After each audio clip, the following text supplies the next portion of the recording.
just got an announcement from the FDA that said 6, maybe 7 of every 10 bottles are poisoned.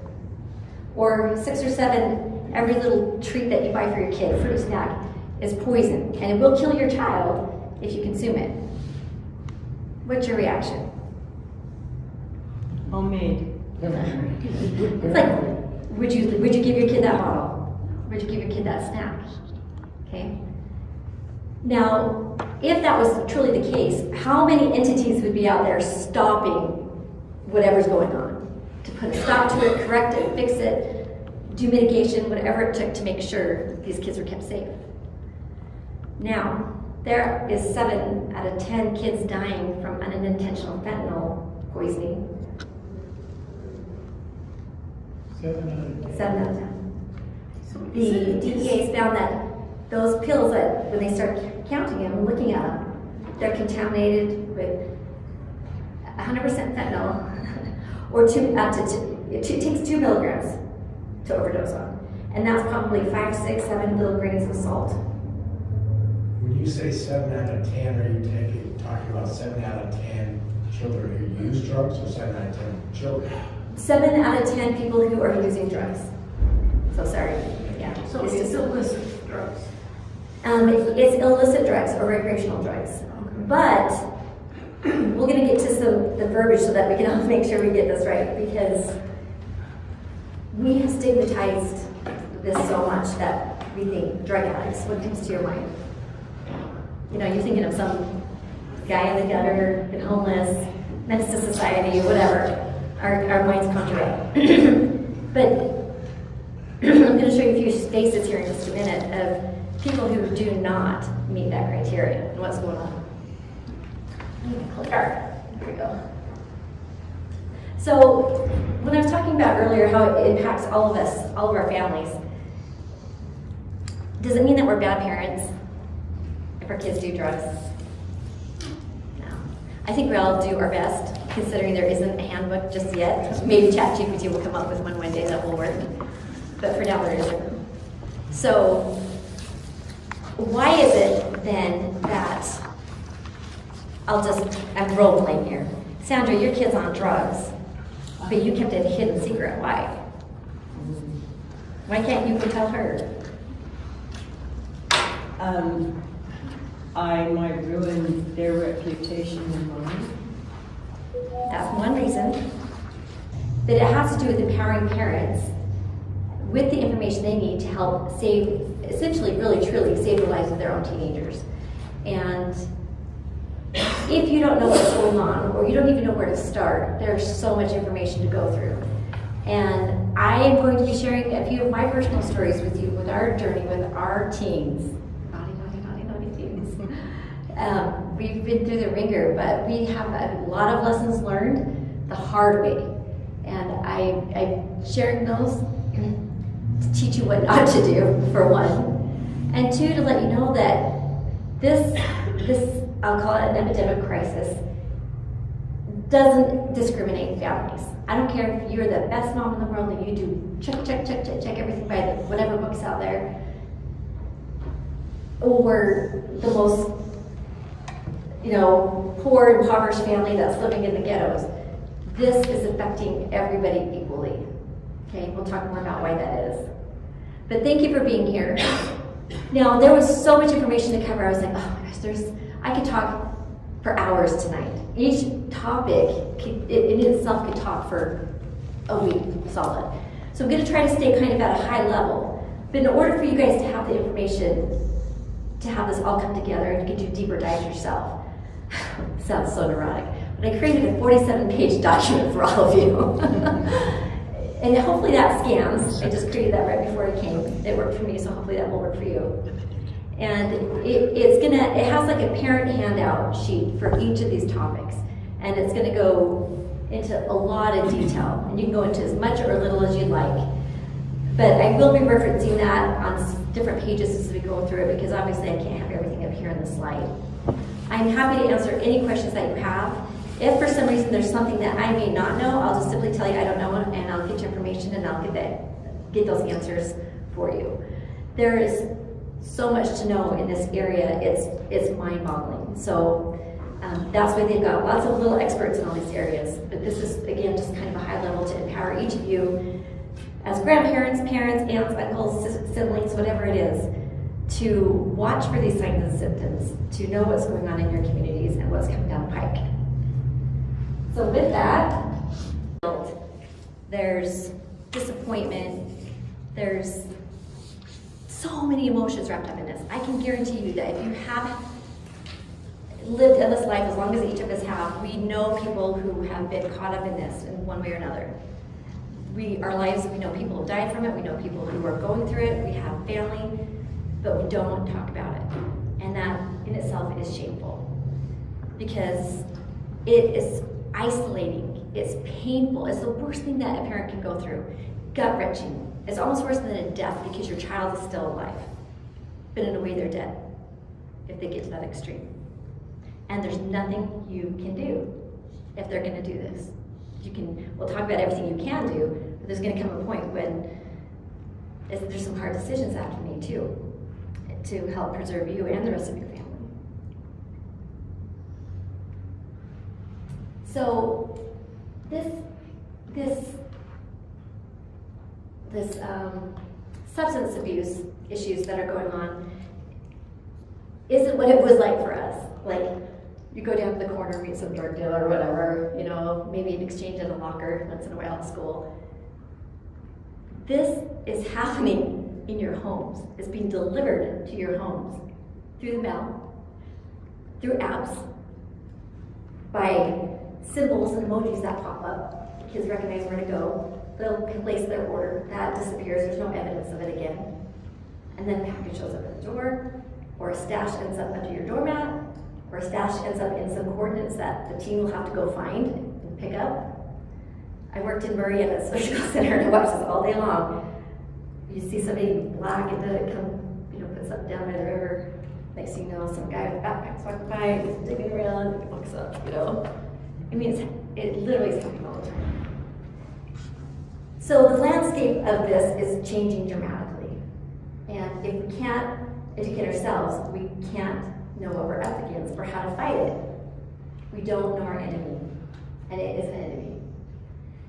There has been plenty of studies and interventions done that are proven that if you can intervene early enough in these kids' lives, and we'll talk about how to do that, that in itself can help deter or save lives or get kids to come back around. It's the ones that there's no intervention, there's no talking, there's not much caring or understanding, there's more punishment than there is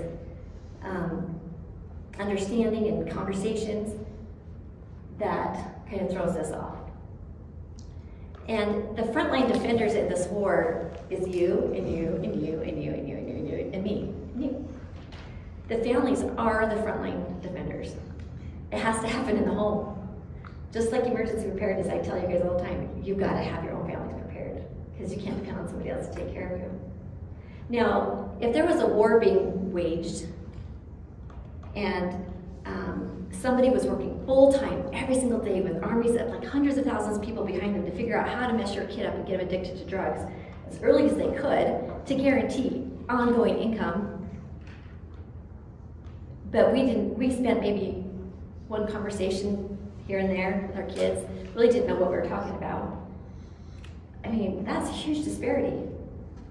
How can you combat that? You can't. Then it's also going to be important to know what not to say to your teen and what to say to your teen. And hopefully there'll be some helpful tools in this that will help you kind of reevaluate where you're coming from and maybe try something different. Or when you go to have these conversations, you can do it in a different way than what maybe your emotions want to have you do. Then of course, because the nurse in me, I want to talk to you about what you need to do if somebody is overdosed from these different drugs and what works and what doesn't and those signs and symptoms. Okay, the teen brain is a mess, okay? It's just this perfect storm of impulsivity and rewards with none of the balance that you need for the decision making and the common sense, okay? The dopamine is what they're chasing. And that's what the drugs are giving them. But their brains are not fully developed until they're about 25. So their neurons in their brain, the receptors, they're getting redirected, rewired, lessened, shrunk parts of their brain, the hippocampus, like all of these things. While they are reversible, if things are done and they can eventually come back around, they found that things can regenerate, like dopamine receptors and things like that. They'll see growth, regeneration. But for repeated exposures over long periods of time, it does serious damage to the brain that can be irreversible, and it's pretty serious. And then when I say drugs, please know I'm also talking about alcohol. And that's something I'll do my little 2 cents on that too. Okay. So we're on the same page with the terminology. You have just drug use, right? I sprain an ankle, I take some ibuprofen appropriately when I'm hurting, according to the directions I'm using, as drug use. Misuse is when I get pain medication and I'm taking it now when I don't have pain, or I'm taking it to sleep, or I'm sharing it with someone else, or I'm borrowing it from somebody else. And this is where problems start to generate. And this is like the whole, they call it the opioid epidemic. And like over the last 20 years, where narcotics have been pushed on people, then suddenly they've got all these addicted people, and now it's a real mess. So they go after big pharma and want millions of dollars, and it's just like this, hamster wheel. But when it crosses over to substance abuse, that means they've developed a tolerance, and what used to give them that high or that euphoria no longer works, and they have to take more and more and more. So it started out as Percocet, goes to an oxycodone, and that goes to multiples, and then they're mixing drugs to enhance it, and then they're mixing it with alcohol, so it becomes a whole jumbled mess. This can get so severe, obviously, that people will lose their jobs over it, they'll lose their children. I mean, methamphetamine addicts are so addicted that they'll choose that over their children. I mean, we think, how could everybody do that? These are powerfully addictive substances. Okay.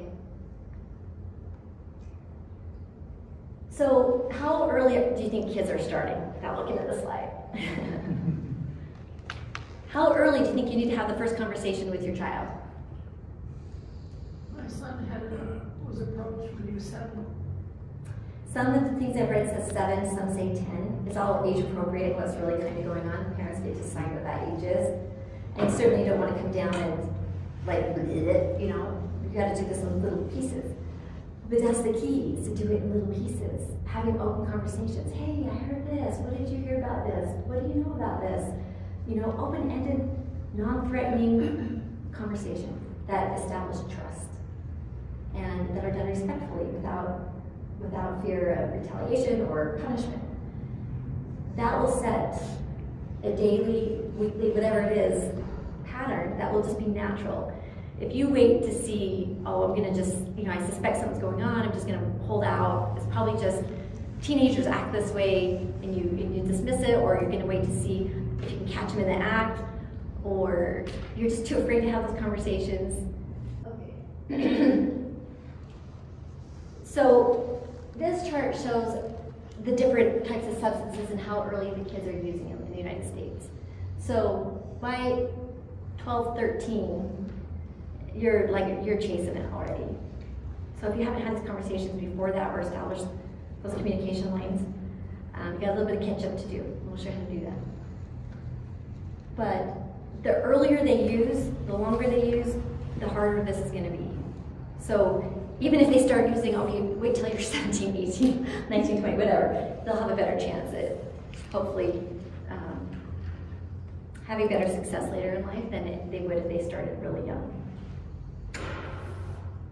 Now, as you know, these decisions bring about other questionable decisions, which also brings up topics about sexual activity and relationships, and just a myriad of other things.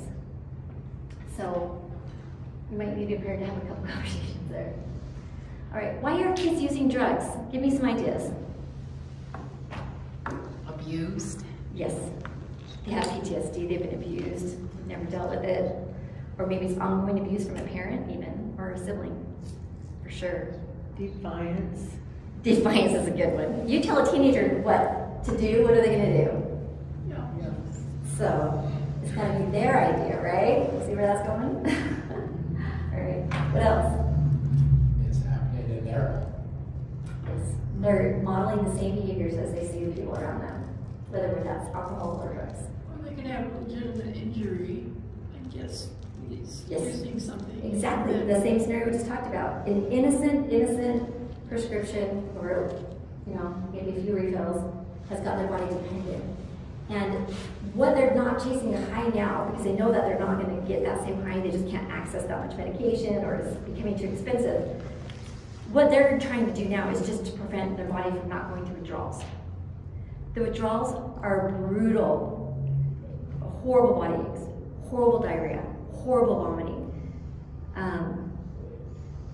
They want to die, and their life revolves around their next doctor's appointment to get the next prescription, or the next ER visit or hospital jump that they're going to go to find a prescription. Their lives are controlled. They are chained to doctor's appointments and prescriptions and trained to get those. Okay, peer pressure is a big one. Middle school. Middle school. So I had 3 girls. My husband over there had 3 boys. Came together. It was the brain brunch on crack. And I kid you not. These 3 boys were really hard, but I did have a daughter that was a bit of a challenge, and never thought my kids would do this, right? How many of us have said, my kids will never do that? Yeah. How many kids did do it? Don't raise your hand. Mine. You know, and my husband said, you know, she's smarter than what you're giving her credit for. I'm like, nah, she would never do that. So curiosity got best of me, showed up at the school, kind of spied. She was freaking vaping in junior high. I was going through her stuff. I didn't recognize the stuff I was even looking at. She was so far ahead of me, it was not even funny. But a couple nights ago, I was talking to her, and I said, hey, we haven't really brought this up much. You know, she's, I don't know, she's 24 now, 25. I said, why did you start doing that? Like, I mean, she came from a good home. I felt like I was a good parent. You know, we raised her with values and morals. I mean, I just feel like did I do something wrong? Like what? And she goes, Mom, it was 100% peer pressure. I thought my kids were like leaders, not followers. They're followers. This one is. It was 100%. She goes, I don't like the taste of it. I didn't even inhale it deeply like most everybody does. I didn't like the taste of it. Didn't really get past my tongue. But I did it for peer pressure because I wanted to fit in. Wow. Okay, these kids are under an extraordinary amount of stress these days, and their little brains were not meant to handle this type of stress. So what are they doing? They cave. They cave, they self-medicate, don't they? They'll do whatever it takes. They think marijuana calms their brain down. It makes them feel normal. It makes them feel relaxed. It makes them feel like they fit in. It makes them feel like they're being socially accepted. The pressures of what they're seeing going on in the world, the pressures they're seeing, the finances their families are going through, and whatever, you know, dysfunction maybe going on in the home that adds to it. I mean, there's so many things, competitive sports, just the list that these kids have is overwhelming their little brains, and it's no wonder why they just want to shut it off, you know, and that's what it does. And they are inundated on social media and videos and movies with people normalizing drug activity. Songs are sung about it by famous people, rap songs. And on average, they're singing like 2 an hour or whatever, something like that. And if you're getting that repetition exposed to you, it becomes normalized to you. You become desensitized to it. What's the big deal? Everyone's doing it. You know, why not me? Can't be that bad. Yeah, can't do that. So, you know, and there's innocent things, like kids going off to college, wanting just the study, you know, they need something to help them stay up and concentrate. They might not have a diagnosis, but they'll take a stimulant to help them stay awake or help them comprehend material. And so it starts out kind of innocent, but it doesn't stay that way for long.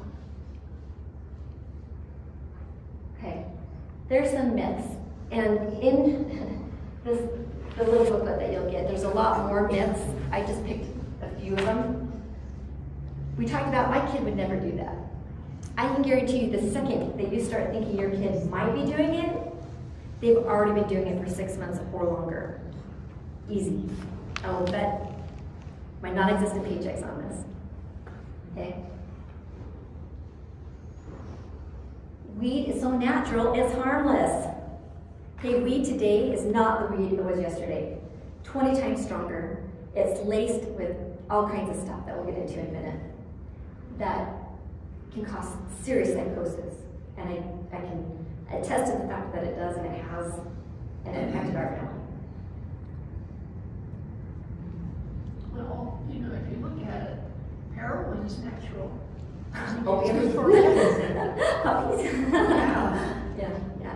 But that's mild compared to what's going on. It's mild. You'll wish your kids were on that instead at this point in a minute. All right, addiction is a choice. We all have a choice. Their brains, they don't have a choice anymore once they get addicted. They can always stop. I can always stop. No, it's a myth. They are wired, they're done, they cannot stop. I can tell you, like, you see those videos where people are bent over, they're like zombies, they're called like zombies, right? And they're so stoned that they look like zombies. And they're bent over, and in fact, their backs will go like hypnotic, like they'll be bent over walking like this, and they're 30 years old, you know? It's doing horrible things to them.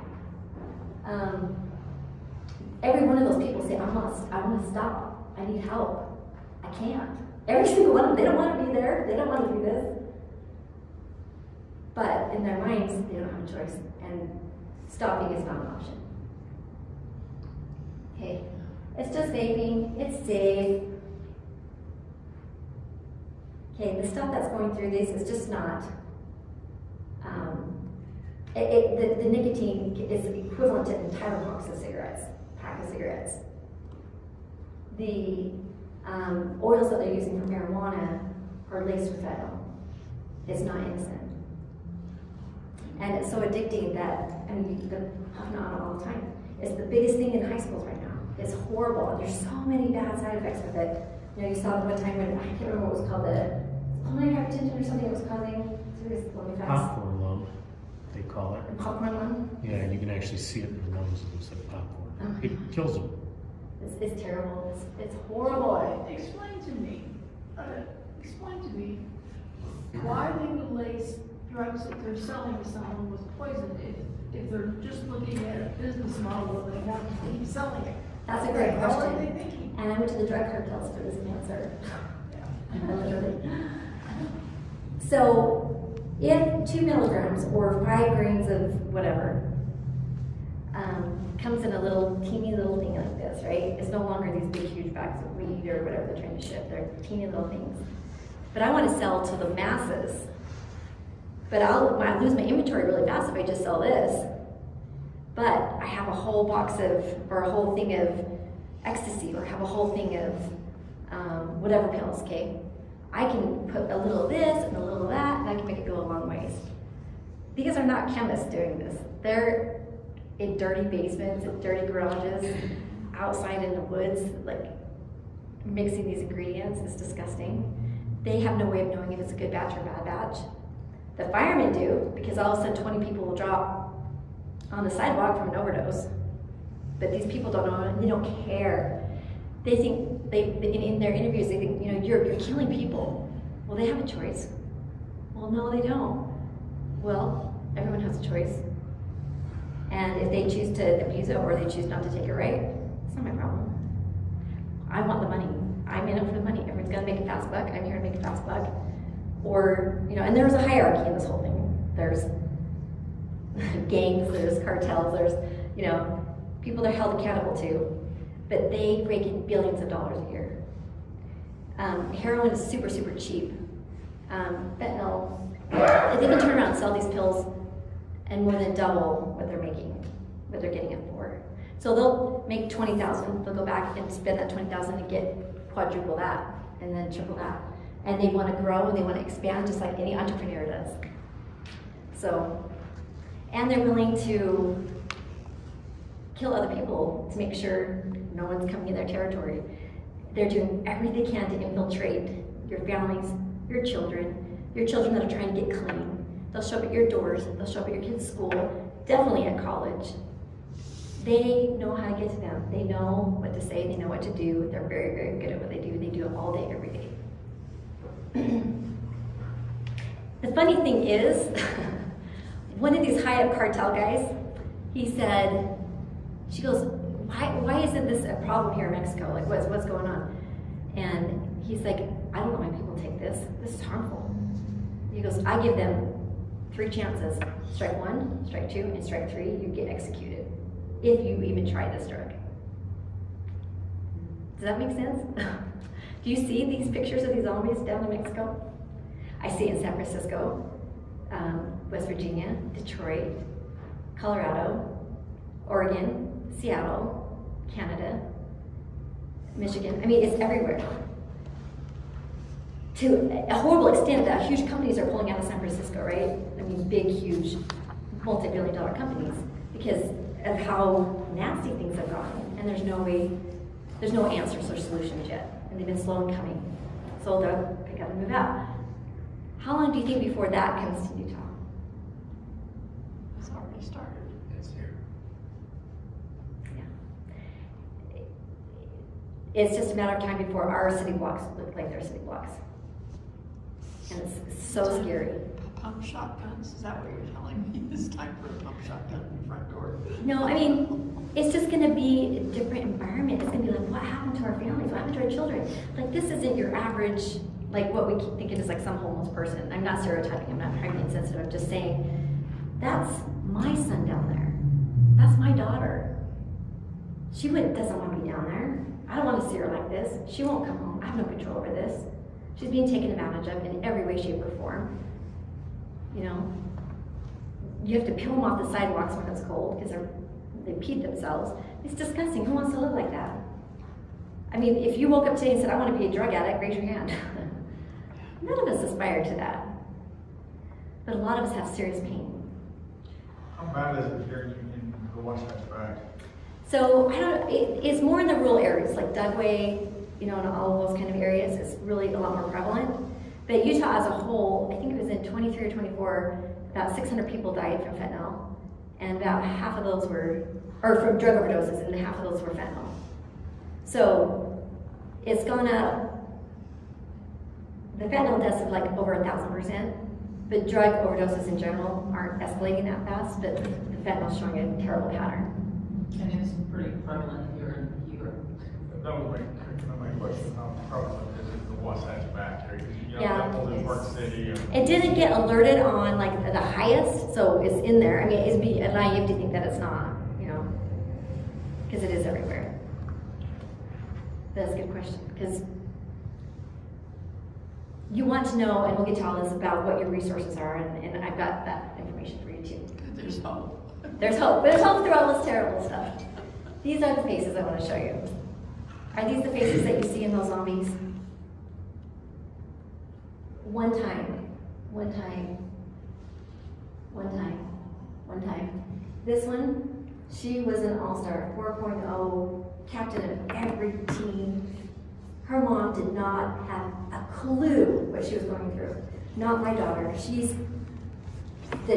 so positive. She's just like, whatever. She doesn't know. She's the light. She's like amazing. She hid this so well and her parents are very well educated, came from an amazing home. Had no idea that she'd been struggling for 8 years before they found out. They put her and spent probably hundreds of thousands of dollars on rehabs for her. They sat with her when she went through details, tried to rip her legs and do all these things.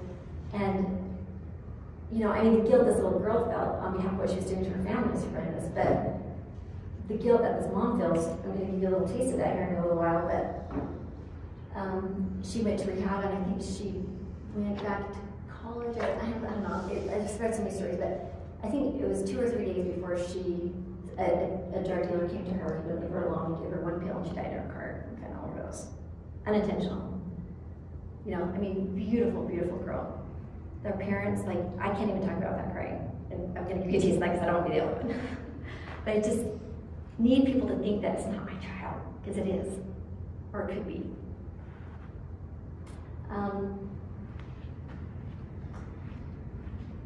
This contrasts, hopefully this will work.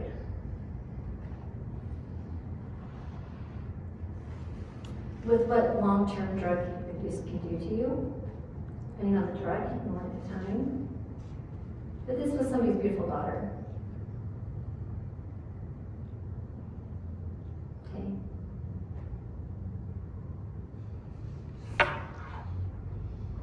Those red marks you see on their face is usually meth-induced. They pick for some reason. They get fixated on that and they just compulsively pick.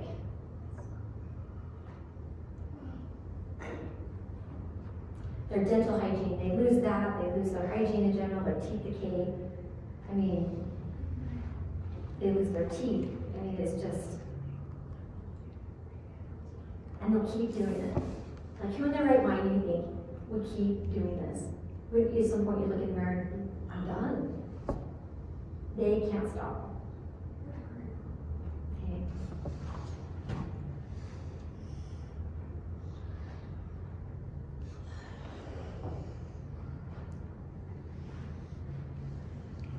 Elisa, Uh-huh. what sort of programs do they have to take to middle school, junior high, high school? Yeah, so we'll start talking about the resources, but they're like, remember the old DARE programs that used to come out, like you say, don't do drugs, say no drugs. Like, it really wasn't that effective because our kids still on drugs.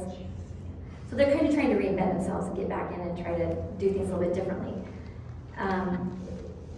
I think Governor Cox is trying to implement a lot of money into doing things. I don't know exactly what yet.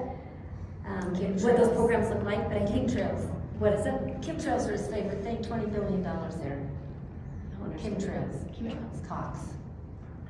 Chemtrails? He allocated and signed a bill for $20 billion for chemical trails. Oh, okay. Yeah, priorities. Okay, I got it. Okay. But when it's not happening in the home, it needs to be happening in the schools. I think 30% of schools, maybe if I read right, have anti-drug type programs. I think I read that 60% of schools have Narcan in their schools. And I don't know how that's working up here, or your schools have them here, or teachers and people are being trained on it or not. But we'll hit that one too. Okay. What are some signs, some early signs that your kids might be using? Not just being a teenager. There might be some, Personality change. yeah, suddenly their personalities change. What about sleep change? Yes, sleep habits definitely will change. They might be up a lot more in the night, maybe munching a little bit more than they usually did at midnight. Not able to focus hardly. Right. When they were a kid who, I mean, when my kids were going through, he was like, kind of like our adopted.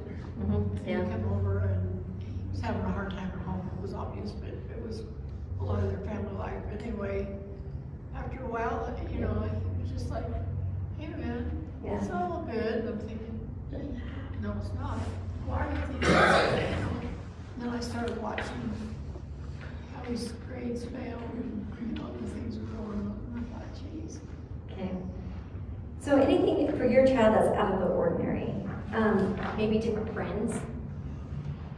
If your children will not tell you who their friends are, that's a huge red flag. You need to know who their friends are. You need to go meet their friends. They need to come to your house. If they're not coming to your house, there's a red flag. My husband and I love this quote, and I don't know who said it, but I love it. And it's, show me your friends and I'll show you your future. And that is 199,000,000% true. Because peer pressure is so strong that whomever they're around is what they're going to adapt to. So I cannot tell you how important friendships are. But the thing is, like, I as a parent would be like, I'm going to pick up my kids and move them, we're going to get out of here. You think there's like some like an amazing magical place that doesn't have exposure to this. So what other option do I have realistically for my kids? And empower them, right? Teach them coping skills. I'm going to teach them communication skills. I'm going to teach them how to increase their self-esteem, their self-confidence. I'm going to do everything I can as a parent.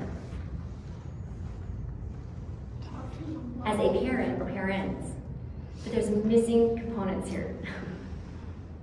This is a war. This is a crisis. Me and my husband, we're two people. 7 kids, 6 kids, okay? I need help. I need a community. That's not gonna judge me. That will be there for me, or share their stories with me, commiserate with me, validate me, whatever it is. Okay? It is an isolating, lonely experience. And if we don't have an army of people strategizing to combat this, nothing's gonna happen. Okay. Let's see if there's anything else I want to say.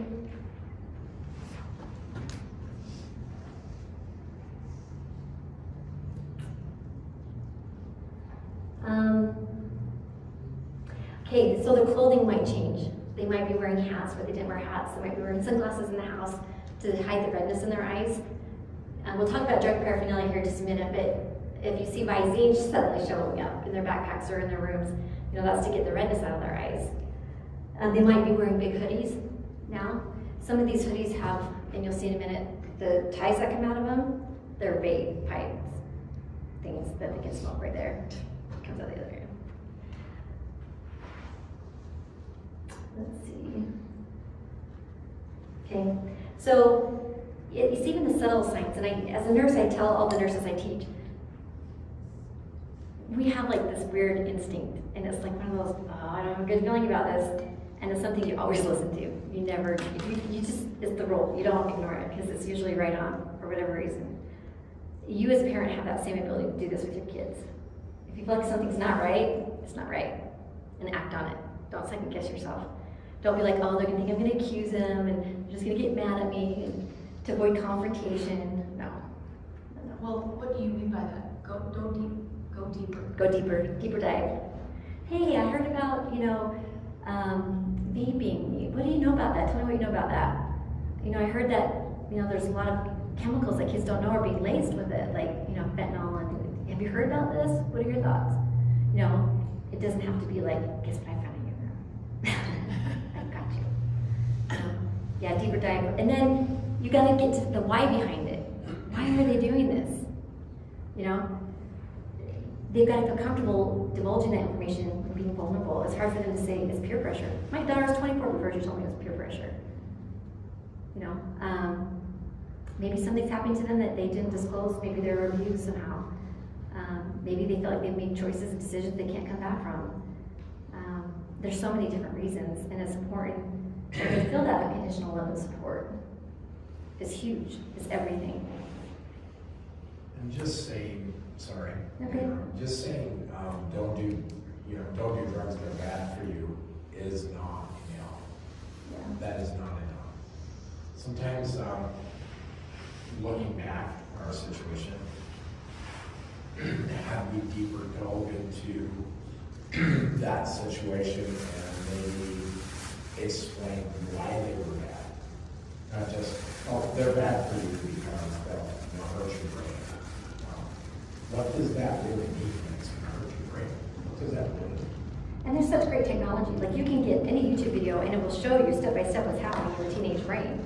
You can show them these things, they can see it, it's believable at this point. It's not coming from you. And maybe the same person, kids have such conflict with their parents.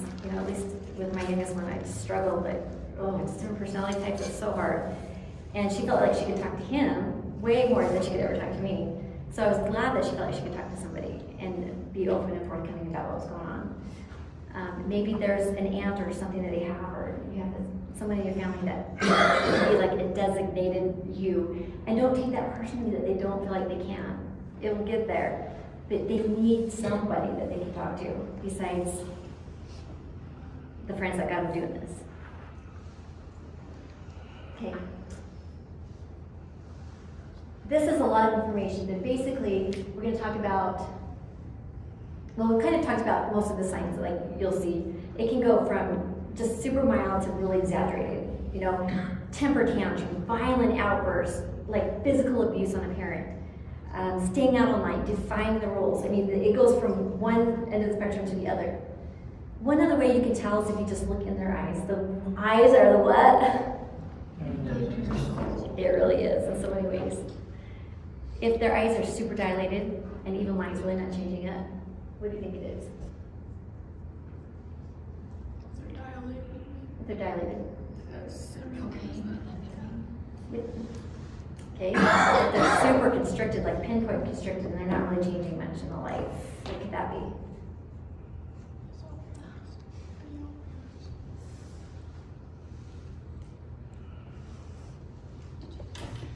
That's that first one. Opioids or depressants. We'll talk about this new category in the disease here in just a minute too. But if you come upon somebody who's like passed out on the street, not really breathing, and you happen to see their pupils are constricted, they're probably overdosed on fentanyl or something like that, or heroin. Okay. Uneven pupils or wiggly pupils, shaking in their eyes, could be more like ketamine, it's like hallucinogenic. Some other synthetic drugs, some inhalants, and we're going to go into detail right now. Here. Okay, look at that first one. What kid's not going to want that? Do you read a little bit closer? What does it say? What are the red flags in that package? They're called Kittles. That's not candy. They're disguising this to make it look innocent and fun and attractive to younger and younger kids. They know what to do, they're smart. The second one is called party packs. This is ecstasy or MDMA, and this is what they do at rave parties mostly. Like put these big bowls out and it's a free for all, and you know, just kind of taking stuff. This is where a lot of people die of kids. These are not what I say. 7 out of 10 are not what it says it is. But could you tell a difference? Like on the Smarties, that looks like Smarties. Can you tell that that's fentanyl or another drug? You got it, like it's not. This one is actually really good. This one is actually Smarties. I did get the picture up where it looks a little more grainy. The edges don't look as smooth. There's just some subtle stamping changes to it. Super, super subtle. But the ones that are good are really, really good. And the ones that are just trying to pump them out really fast might slip up and make it look more obvious. But it's really hard. Like you're at a rave party, glow lights are going, people are dancing, you're high. Like you're not looking at this going, oh, I wonder what this is. You know? They trust that whatever's in that bowl is what they say it is. Okay. Some law enforcement found these mini M&Ms, and couriers were packing them in M&M containers to get them here. 90% of these come from Mexico. And then those Skittles, they're legit Skittle packs. That's all fentanyl inside that. Now they're not going to hand that to a kid on Halloween because they're not going to pay for it, right? But what would they want to try to do for kids? Oh, here's a candy little kid. Like we used to care about that with like sexual predators. Now it's like legit drug dealers who want your kids to get addicted early. So they kill them it does not make business sense to me. No, it doesn't. Because they just know that there's going to be how many more behind them. They are so cold, there's no remorse. It's business. Bad business, but yeah. I Bad get business. it. There's some that are like, no, I don't want my customers to die. They have a little higher ethics. You know, why would I want that? So they're a little more choosy, but that's far in between. Like in Detroit on Halloween is apparently a huge night for rave parties, and they're legal, but they've got these different gang groups, right, who are trying to distribute, and they all want downtown on Halloween day and night because they can triple their profits that day. So they're having everything shifted as much as possible to try and hit as many people as they can in Detroit on Halloween. I mean, it's just sick how they have this down to the science. They have all their calendars, you know, they're planning for it. Okay, what about that right there? What does that say? A lot of marijuana, THC. Okay, does any of you guys know what, like, if I took a dose, what it would be? And I don't use marijuana. What would a dose be for me? A naive person? Maybe 2 to 5 milligrams, maybe Really? That's 600? 600. That, are Gushers, they look like Gushers. These, if you hear kids talking about, yeah, it's Doritos, they're more Doritos. The 600 milligrams of THC in them. If the kid had that whole bag of chips, which is easy to do, because you're not gonna feel the effects of it for a minute, you're gonna be sick. You're gonna be sick. It's Did terrible. they get the packages and open them They could just manufacture them on any printer. Because, like on the back, that's not what nerds say. They're writing their own, they're saying nutritional facts. Yeah, so they're putting their own stuff on there. It's easy to copy, just like they can do counterfeit money. It's easy. Okay, getting smarter, smarter, smarter, smarter, smarter. That is how much fentanyl it takes to overdose. That's 2 milligrams right there. Read that last statement. What do you think?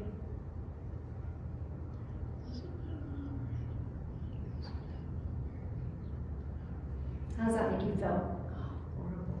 That these kids' choices aren't just affecting them. Obviously it doesn't, it impacts everyone around them, causes wreaks havoc on everybody. But it's killing infants. They're crawling around, putting things in their mouth. It takes a titch. So how are teens getting this? Social media influencers are in their face all day long. Look at me, I'm so happy, I'm doing this fun, I'm snorting this, I'm doing that. They're glamorizing that all day long. They're getting encrypted messages on different apps. They're all over the place.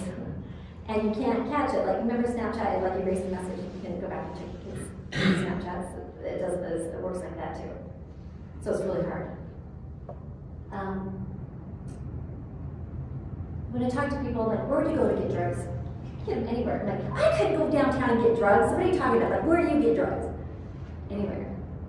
I'm like, you keep it more specific. You can go and ask anyone downtown, they will give you drugs. You may not even have to pay for it. I'm like, this is crazy. That was what I was gonna say, when our sons were having difficulties with us, they, in the beginning, for the first several years that they were struggling, never paid for drugs, not one time. Not one time. Not once. Don't ask what they have to take in return to get that. All right. The dark web is a dark, dark place. Police can't figure out how it's happening. How can we figure it out? They're so, that's why we call it dark. They can't chase it, they can't hide it. I mean, they're trying to sue these big, like, Instagram and TikTok to, you know, have tighter controls to go fight these dangers. They've not been doing a good job of that lately. But there isn't anything they can't get on the internet, and I tell you, there isn't anything they can't get. And it's just not, I'm not talking 1 or 2 pills, I'm talking like distribution volumes, like huge. The rave parties are also known as farming parties. Everyone pulls their pills, so you never know where they're coming from. They're doctor shopping, they're getting fake prescriptions, they're forging. That's harder to do now with electronic prescriptions, but. And like I said, it's coming in the regular postal mail. And they'll have blitzes on the postal service and they'll try to extra things and catch it. Just like they do at the border. You know, they'll try and tap on the cars, they'll, you know, try to see if there's signs of what they're colluding with. They're not going to catch everyone going through. There's 2,500 trucks that go through some of these, one station, just one, you know. There's one, you know those sheetrock, how tight they are and heavy? You know, I'm talking about the big pallets. Okay, so there's a big truck that came through. A dog hit on a smell, pulled it in, and they pulled off the first 6 of them, and then it was all hollowed out, and it had huge effects. I think it was marijuana, but they're just getting so creative. I mean, he could easily just said, go on through. But everyone's doing what they can to stop the distribution, stop it from coming in here.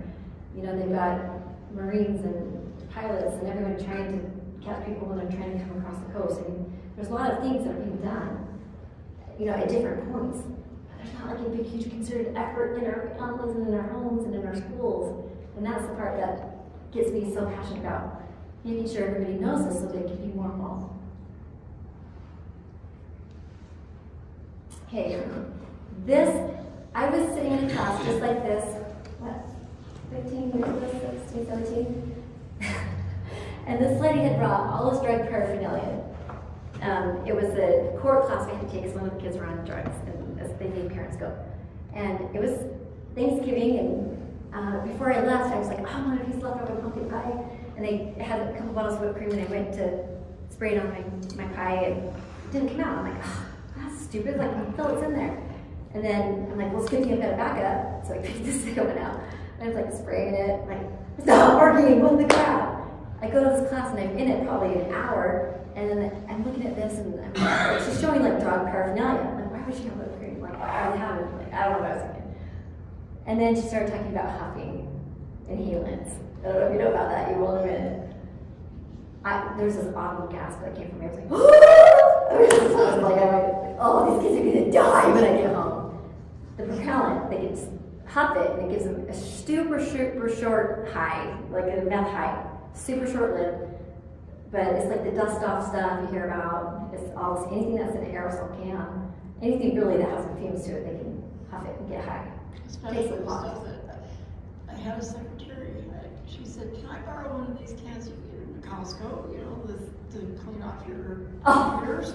And I said, "Sure, I guess." And so the next day she goes, "Well, I was using that one. The next day I came in, my plant was all over the floor, and she was vacuuming up clods of dirt with my vacuum." I'm thinking, "So what are you doing?"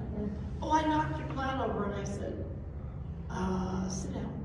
And she sat down. Plant was way in the corner. I mean, she'd have to walk over there to get it up. And I'm not going to call any names, but her dad is a sheriff's deputy. And I knew the family, and I called him, and he took her home. And they put her in lots of different places. And when it got tough, she'd say, "I want to come home." They'd take her out. I'd think, "Why, are you out of your mind? Where's the tough love?" And I felt so bad because I talked to my son about it. He was, a computer guy at work, and he said, "Oh, Mom, yeah."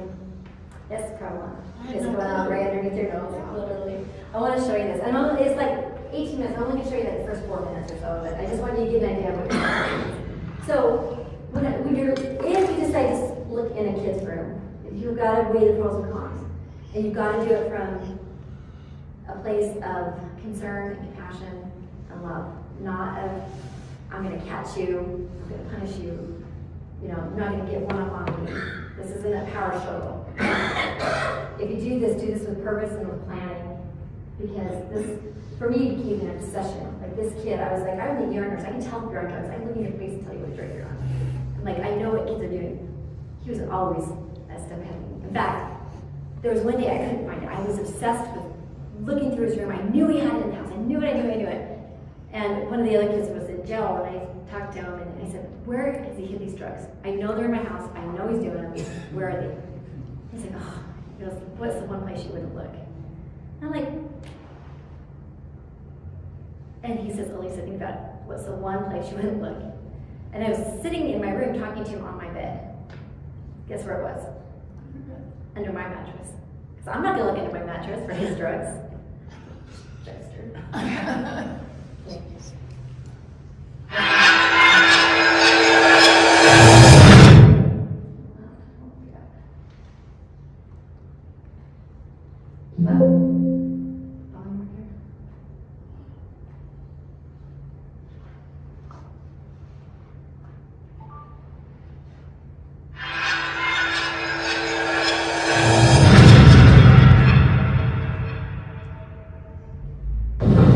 Okay, so we'll get started with the bedroom setup. Again, just to go over things that may be in a bedroom, that could be used for drug use or to hide potential drug use, okay? So again, things that are in the bedroom, okay? Something as simple as tennis balls, which definitely would not be out of place.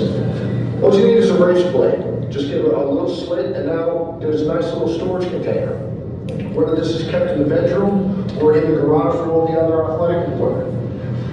Things that are readily available on the internet.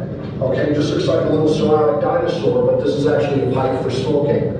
You turn it upside down, you have the little bowl where you put the marijuana, and then inhale through the tail. I also have another one here, a little glass scorpion. Okay, again, you put the marijuana in the top and inhale through the back. Very elaborate types of pipes that can be purchased on the internet. If you see things in a bedroom that you're not familiar with, pick it up and look at it. Okay, this item, plastic, 2 pieces, has all the spikes throughout. It's a grinder. So if somebody has chunks of marijuana that are too big to roll, just put it in there, close it and twist. It grinds it down into manageable little pieces. Something like this stereo speaker, which a lot of people have in their bedrooms. You just pop the cover off, okay, and inside we have 2 packets of synthetic marijuana, okay, commonly referred to as K2 or spice. But again, very convenient hiding spot. This just pops up right on and right off. Things that you can purchase online or in places like Spencer Gifts look like legitimate products, but in this case, the shaving cream, the bottom twists off, or the Coke can, the top twists off. Okay, very convenient to hide things in there. Again, you stick this under their bathroom sink. Why don't you think twice to look at it differently? Something as simple as a baseball cap, right? How many of our kids have baseball caps?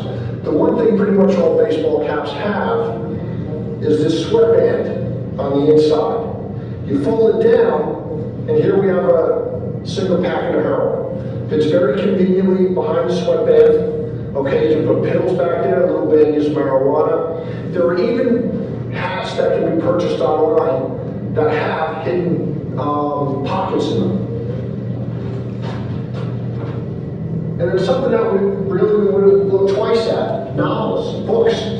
All those, again, somebody needs as a razor blade. Open up to the middle section and cut out the middle section of some pages. Makes a nice little pocket. Here we have some packets of heroin. We have some rolling papers, straw for snorting. Okay, and when it's closed, there's no indication that there's anything stuck inside. Okay, so if someone's not aware, this is a great hiding spot. Something pretty obvious. Okay, a glass marijuana pipe, again, it can be purchased online, no age restriction. Somebody might not just leave it lying out on the bureau like that, but it could be hidden away in the closet. And again, if the kids know the parents aren't coming into the bedroom to look around, they may leave it up in the closet for easy access. Again, a couple other types of little pipes. Okay, Hello Kitty, just a different glass design. The website I got these from, all different types of cartoon characters. Okay, if you don't pay attention, you may see this and just think it's some type of glass ornament. Something as simple as sunglasses. We know our kids the best. If all of a sudden your son or daughter starts wearing sunglasses in the house for no reason, it may not be anything, but a couple questions should be asked. Maybe it's to hide redness in the eyes if they've been smoking something. Okay? Again, something as simple as sunglasses, so don't be afraid to ask some questions. Something like a photo frame or a poster frame that might be hanging on the wall. The back of those pop off very easily. Okay? You saw how thin that packet of heroin was that was hidden in the baseball cap. Very easy to hide those behind the backing of a photo frame or a poster frame. Okay? So again, don't be afraid every now and again to pick things up, look at them, and take them apart. After all, it's your house, right? Here we have another type of storage container, which looks just like a tube of sunscreen. But this is actually sold to hide alcohol. Okay, it comes empty. and you pour the alcohol in, comes with a little funnel. So if your son or daughter's going to an outdoor concert or something where they know their bags may be searched going in, this would be a perfect hiding place. Scented candles. Okay, I'm not a big fan of my kids having candles in the room just because of the safety factor, but scented candles to potentially mask the odor of something if, say, they were smoking something. Okay? Again, it doesn't mean that's what they're doing, but a couple questions should be asked. Looks just like a regular highlighter, but this is actually a marijuana pipe. Okay, the back pulls out of it. And here you have a metal pipe. You put the marijuana in there, and obviously you inhale through the end. But if this is in a cup with pens and pencils or in a drawer with the other supplies, and you see it, you may not pay any attention to it. Okay? But the giveaway is the gold backing on it. It looks a little different than regular highlighters. This can of compressed air, which can be purchased to blow the dust off of your computers. Again, no big deal having this, but some people do inhale it because the propellant takes away the oxygen in their system, gets them that high feeling. So again, not a big deal having it, but if you start finding a lot of these empty, there might be something going on. Just another type of storage container, looks like a regular bottle that you can buy, except this one, the bottom twists off. So you have a nice storage area, and there is a false bottom about halfway down, so somebody can put liquor in it.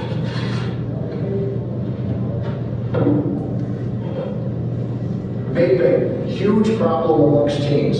Going out to schools over the last couple of years, principals say this is their #1 issue. Not just the problem associated with nicotine, but a lot of these now, marijuana oil is being used. And with the high temperature that this vaporizes, it virtually eliminates that skunky marijuana smell, so it could be very difficult to detect. Something as simple as a tin of breath mints, very easy place to hide pills because they blend right in with the breath mints. Okay, again, you see breath mints, I don't want you to panic, but again, it's something that you may just want to look at every now and again. This bottle of water that you can purchase, okay, has water in it, but give it a twist, and now you have a storage container. Okay, looks just like the real thing. Again, it can be purchased online, no age restriction. You get the idea?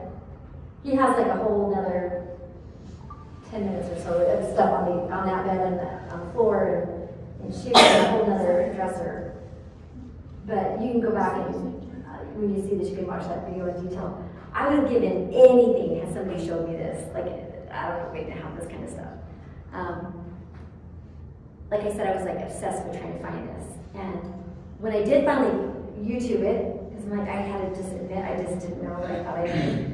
And they're like, look for slits in the carpet, look for, little slicings, So they said they'll slice them like with a footboard, like the bottom of the bed. They'll lift that up, make a slit in the carpet, slide it in, and put that back in. I mean, you're not gonna look there. I did. I also looked. They had bunk beds in their room, and they had cut slits in the fabric under, on the layer above it, or they just stick it around the wood that holds that top bunk. They lift up the bottom of the slide outside in the dirt. They were in heat vents. They were in the toilet with fishing string. And the thing is, it's like there's illicit drugs, but then there's also the potential to use regular drugs. For example, one of our kids was on Wellbutrin, it's the extended release, like 350 milligrams or something.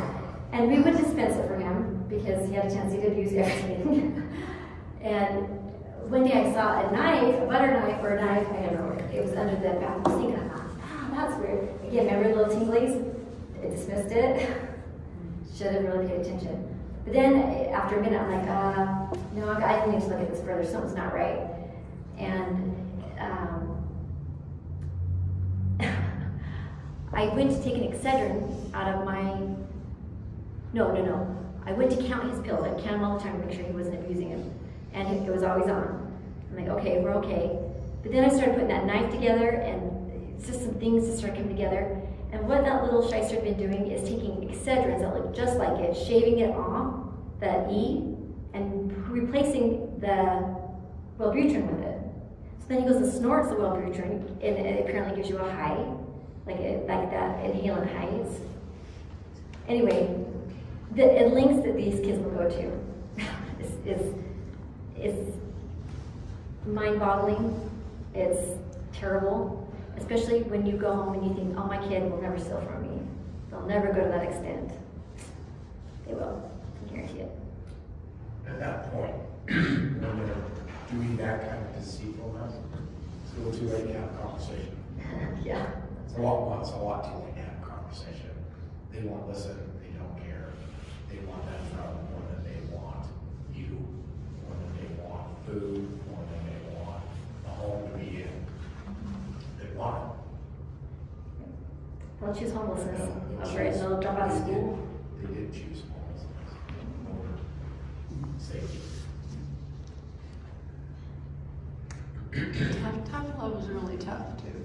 Yeah, and we'll talk about that here towards the end, because at some time, there isn't anything I can't think of a parent would do for their kid. We second mortgage our homes to put them through therapies, but they come out and they relapse in 2 days, put them through another program, come out, relapse. You can spend all the money in the world, and they're not coming back out to the support they need or the medication assistance they need. It's just gonna keep being a revolving door that way until something terrible happens. But at some point, your other kids are feeling pretty neglected by this point, and your family's suffering, your marriage is suffering. And so there's a lot to balance through all of this. Okay, what time is it right now? It's 7:54. It is not. Yeah. We're not even close. Holy crap. All right, it's a good thing I gave you this to go home and let you know. Mind blowing. Oh, God. All right, in this packet, I have listed every single drug, including all the new drugs that are coming out. Their signs, their symptoms, what they do, what type of drug paraphernalia. I've categorized it in different ways that makes sense to you, so that you know what you're looking for and what you're finding. We would find a cored out apple with a hole through it. I'm like, well, that's weird. I didn't know that you could take a screen from your water, that comes out of your sink, and make a pipe out of an apple. Okay, sneaky. So, there's different types of paraphernalia. It's just not, oh, I'm going to find a rolled up dollar bill. You would take pages of the Bible, because it's thin little paper, and use that as the wrap. Oh my gosh, oh, that's just terrible. Okay. These are examples of different types of paraphernalia that you might find. Like the highlighters was a new one for me. I would have never recognized that myself. Lip balm, that's a key fob. Like, who would recognize that, right? The important thing on this is those little baggies are called riddles. They usually have heroin in them. And if they don't want to get caught, sometimes they swallow them, and that can be detrimental. Because if it's not like triple layered and it leaks, it can overdose them really fast. And that happened a lot in the air. They don't want to get caught, they swallow them. Okay, this new nitazines. They're 43 times stronger than fentanyl. They're synthetic, so they're made in labs. They're not like naturally grown. They require maybe up to 4 doses of Narcan if it even works. And it's horrible. It's being laced in there just like fentanyl. And there is another drug called xylazine. It's coming out in your packets. That is an animal sedative for large cattle, and it causes bad sores.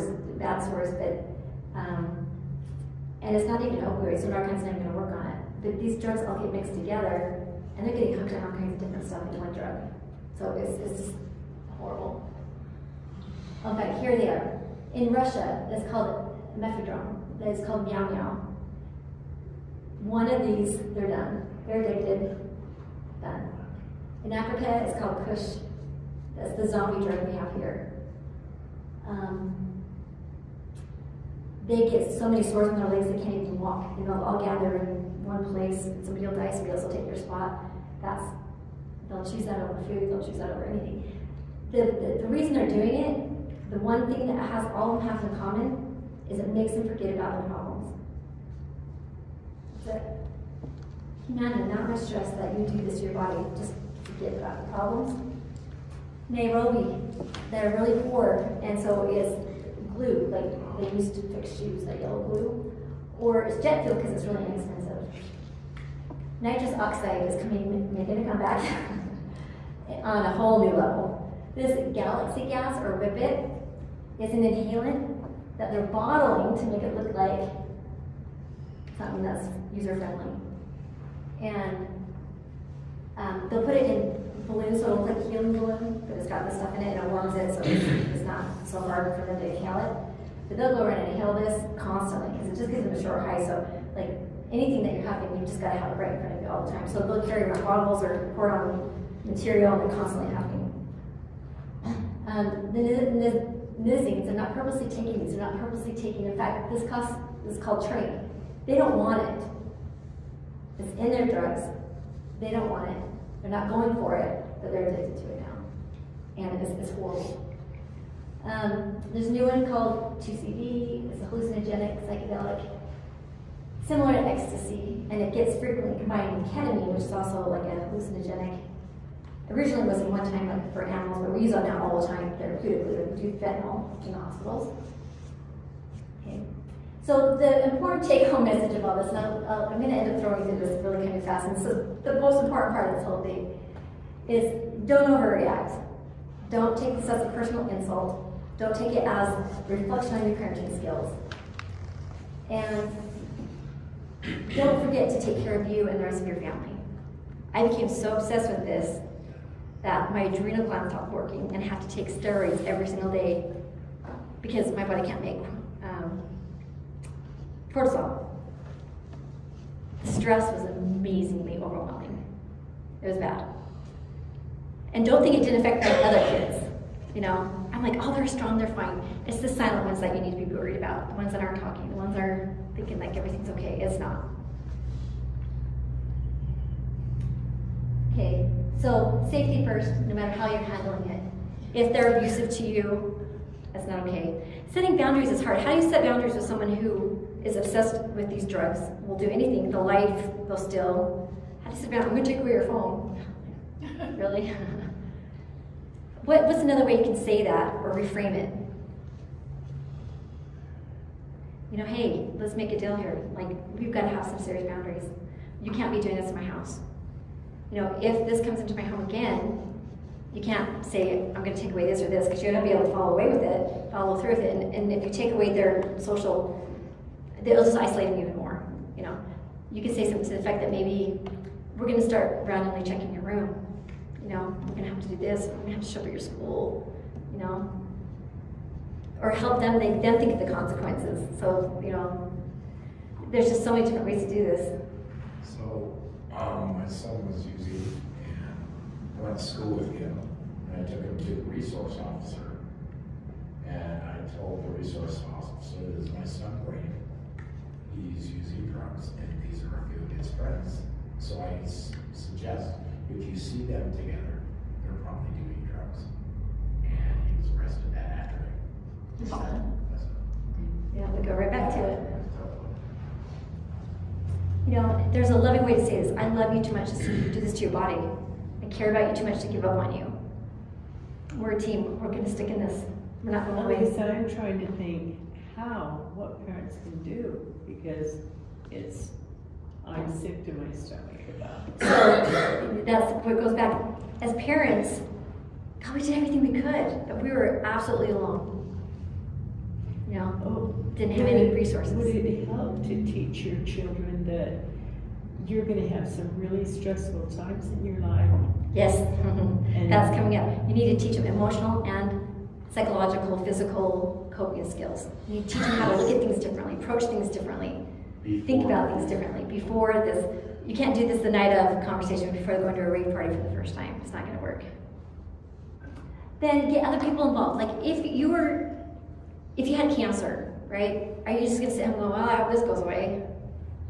No, you're going to be calling your general practice, your oncologist, the radiologist. You've got a whole team of doctors and nurses Why should that be any different for our kids who are on these drugs that can't get off? There needs to be an army of specialists and people to support us. Okay, now if you get to the point where it's too much on your family, it's too much on you, it's taking a brutal toll, you've planted seeds, and you've got to be okay knowing you've done your best, and you've got to hope there's a higher power that's watching over these kids, or you'll never stop. You'll parent your kids on your knees at this point with tears all the time. It's so horrible. But you've got to go on for your other children, for your spouses. You know, no one else has to suffer because of these decisions. And it's a horrible, horrible place to be as a parent. I hope no one has to ever go through that. These are ways you can, this is on your handouts, that you can talk to the other siblings and offer support and counseling. Get them into counseling. Even if they say they don't need it, they need it. Just give them whatever support they can. Just say, hey, there's someone you can just talk to. Just give them a shot, you know, and do your homework on them so you're not giving them somebody who's, what's wrong with them? They're on drugs. Okay. All right. They don't need judgment. They don't need lectures. They just need you to be present. They need boundaries. They need structure. You need to control your medications and over-the-counter medications in your house because they can abuse just about anything. Okay? Encourage healthy outlets, mental support, counseling, peer groups. There's my little quote. And the coping skills. And you know that you'll be in this for the long game. And these are a bunch of things that you need to take under consideration, or things that you can be thinking of. And on the last pages of these documents, I've got like 2 pages of resources. There's federal, national, state, local resources. There's so many groups out there doing their thing, but it just seems like there's just not this coordinated effort. Like you can go here and you can get this, or you can go here and get some parental advice, or you can go here and get this medication, or you can, you know what I mean? It just, something bigger needs to happen. And it needs to stop being criminalized because these aren't criminals. They're addicted. They have a brain disease at this point. Their brains have been altered, rewired. Okay. Now, it's not knowledge is power. It's applied knowledge is power. If you walk away from here and don't do anything, share this information, this has been a waste of everyone's time. Okay. Build empathy for these people. When you look at them again, don't ever look at them like that they're creatures of the night. Like they're somebody's son or daughter. Sorry, can I say something? Yeah. Having boys that have had issues with this, knowing that they chose to be homeless, that was their choice, and you see other people going through that, it is a very difficult thing to walk by someone who's struggling with that and not ask to help them. I'm not saying walk up to strangers and help them and put yourself in danger. I'm saying we thought every night, I hope someone is helping my son, because he won't listen to me, but he might listen to someone else. Sometimes that's just a hug for a guy on the box that says, hey, you're gonna be okay. You got this. It just takes one person like that to give them that hope. That's what we all need, is just a little bit of hope. We don't need shaming. We don't need guilt trips. None of us do.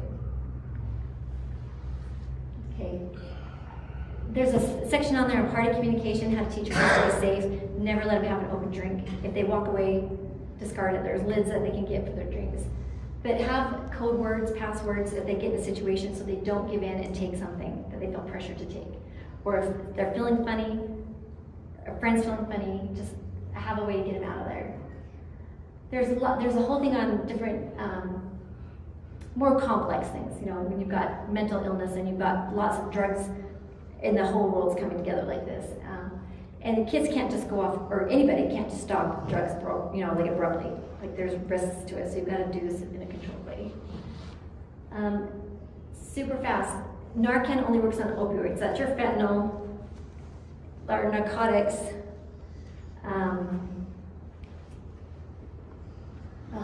This one's like 10 minutes. Anyway, if you can, go back and watch the story on Lauren Cole. write that one down if you can, or take a picture.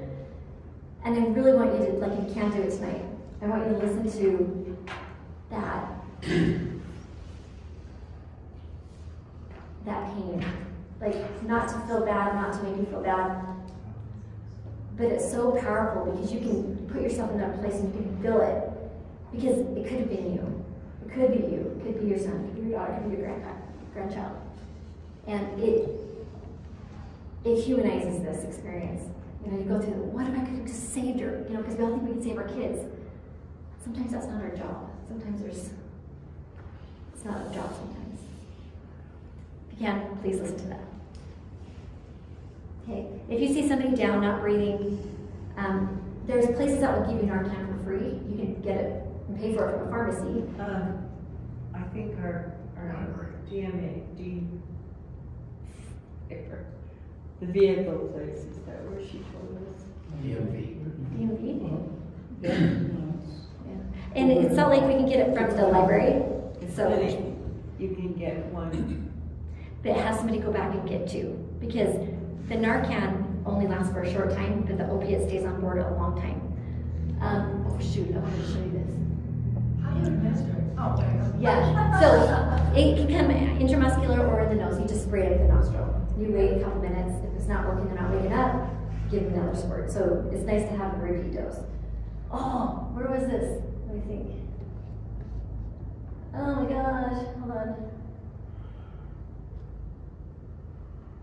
This is a must-see. Hold on. No. Oh, here's this thing. Bear with me just 1 second. Can I show you this? Hold on.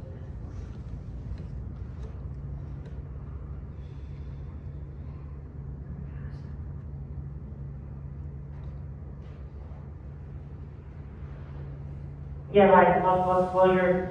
Tavares police said they're releasing this difficult footage of an officer who is now doing okay as a warning about how dangerous fentanyl can be. Courtney Sullivan of the Tavares Police Department said Officer Courtney Vanek found drugs on a passenger during a traffic stop Monday night. She said she just barely opened it, saw that it was, narcotics, closed it quickly. Sullivan said Vanek wore gloves as she always did. The officers agreed to test the substance back at the department, trying to avoid exposure because it was windy. The next thing you know, she was trying to key up on the radio, and you could hear in the radio traffic almost like she was choking. We just managed to saturate. Sullivan said the officers found Vanek in and out of consciousness. They got Vanek out of the car and ran to get the emergency medication Narcan. Small window to get to the hospital and to get the care that you need. You're good. Keep breathing. Hey, stay okay. The body camera footage shows Officer Vanek reviving, even talking. Not long after, she's passed out again. They administered a third Narcan. Officer Vanek survived. He's saying that Officer Vanek in general really wants others to take a. Okay, do you see how fast that was? That's why a second dose would have been critical. So it's at the county health department. That's where you can get that.